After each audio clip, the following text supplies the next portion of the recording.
Përshëndetje Jon Jetullahu, mirë se keni ardhur në Solo Intervista. Ç'mund të thoni diçka për festivalin Ball Connect për vitin 2026, që zhvillohet tash në maj? Përshëndetje Artur, faleminderit për ftesën. Atë sa vërtet festivali Ball Connect. Ball Connect është një iniciativë e Prishtinareas. Prishtinaria si firmë për technical assistant tash 25 vite.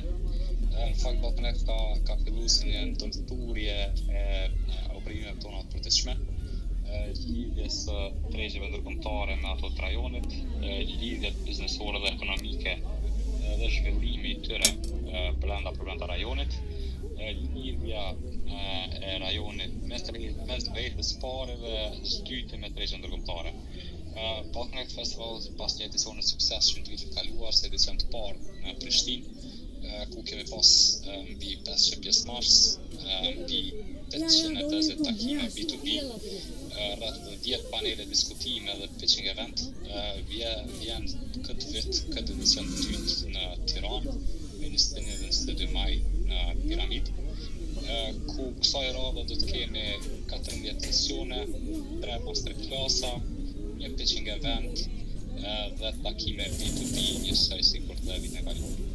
Ball Connect shërben si një platformë biznesi pa kufire,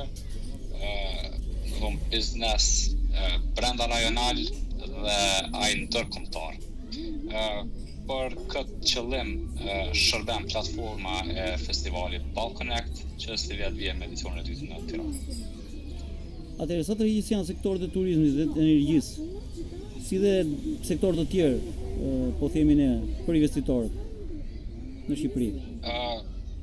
Ball Connect Festival edhe këtë edicion të dytë, sigur ato të parin, ka bërë një ndërthurje të sektorëve dhe industrive më me zhvillim dhe prioritet, jo vetëm në shtetin ku organizohet edicioni i cili do qoftë i Ball Connect Festival, por dhe rajonit në përgjithësi.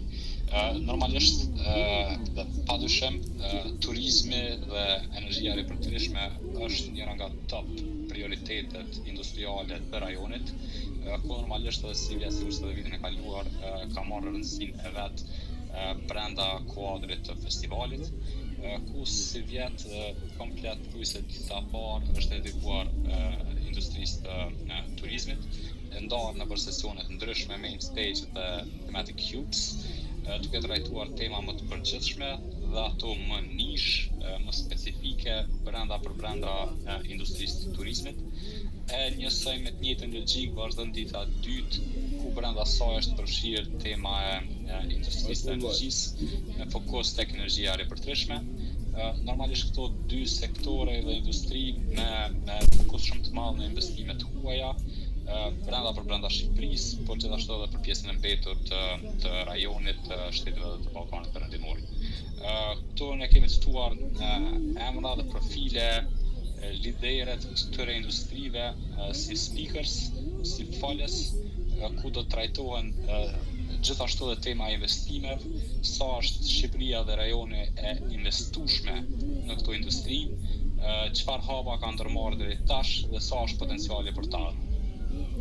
Po, cili është mesazhi juaj për publikun? Unë kisha mjeftuar gjithë që deri tani nuk kanë regjistruar, të jenë pjesë e Ball Connect Festival këtë edicion, 21-22 maj në Tiranë, në Piramid. Çfarë mund të them është që kemi deri tani mbi 400 pjesëmarrës të regjistruar, mbi 300 kompani nga 38 shtete të botës, ku çdo ditë akoma është e hapur platforma B2B e festivalit për të regjistruar dhe për të aranjuar takime, të cilat mbahen pastaj në hapësirë të dedikuar brenda kuadrit të festivalit Ball Connect, dhe gjithashtu i kisha ftuar gjithë të jenë pjesë e sesioneve 14 pjesësh të ndryshme përgjatë 2 ditëve të festivalit, ku temat kryesore do të jenë siç thash, duke filluar nga turizmi, energjia, gjithashtu dhe financat digjitale, shërbimet e teknologjisë informative, eksporti i tyre dhe ndërmarrësia. Po Jon, ju falenderoj për bisedën dhe ju uroj suksese në festival. Faleminderit. Faleminderit për kohën. Ditë mbarë.